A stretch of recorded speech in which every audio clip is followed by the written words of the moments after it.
আসসালামু আলাইকুম সবাইকে। আশা করি আপনারা সবাই ভালো আছেন। আলহামদুলিল্লাহ আমরাও ভালো আছি।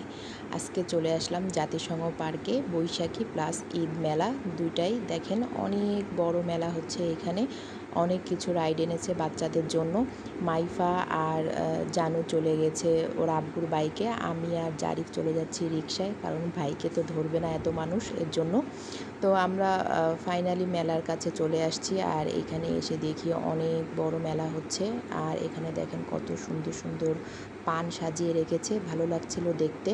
আর মেলায় মানেই হচ্ছে বাহারি রকমের খাবার, অনেক ধরনের খাবার এখানে পাওয়া যায়, মুখরোচক খাবার যেগুলো আমাদের খেতে খুবই ভালো লাগে। এখানে ছিল ভাজাভাজি, ফুচকা, অনেক ধরনের মিঠাই যেগুলো ছোটোবেলায় আমরা অনেক খেয়েছি। এগুলো দেখলে ছোটোবেলার কথা মনে পড়ে যায়। মেলায় আসতাম এই মজার মজার খাবার খেতে আর মাটির জিনিসপত্র কিনতে, হাঁড়ি পাতিল কিনতে। মেলায় ঘুরতে ঘুরতে অনেক গরম লেগে গিয়েছে, তাই একটু লেবু পানি খেয়ে নিলাম। আর মুড়ি মাখা তো আমার খেতেই হবে, যেটা আমার খুবই পছন্দ। এই পার্কের ভাইয়ার মুড়ি মাখাটা খুব মজা লাগে, তাই এখানে এসে মুড়ি মাখা অর্ডার করছিলাম। খুব ভালোই হয়েছিল মুড়ি মাখাটা। আর মুড়ি মাখা তো যেমন আমাকে দিবেন তেমনই খেতে খুব মজা লাগে আমার কাছে। আমি জানু আর ওর আব্বু নিয়ে নিয়েছিলাম মুড়ি মাখা, আর মাইফা যেহেতু ঝাল খেতে পারে না তাই ও নিয়ে নিল জুস। এরপরে আমরা চলে গেলাম ডাইনোতে, ডাইনো ট্রেনে।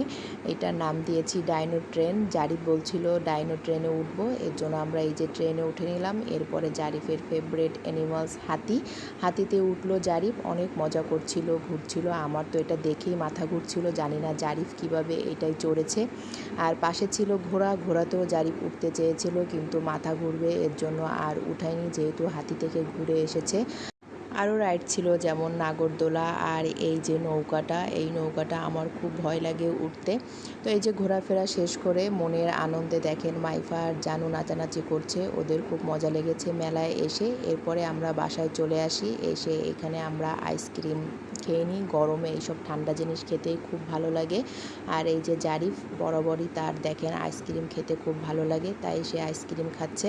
তো আজকের ভিডিও ছিল এই পর্যন্তই। সবাই ভালো থাকবেন, সুস্থ থাকবেন, আর আমাদের জন্য দোয়া করবেন। আল্লাহ হাফেজ।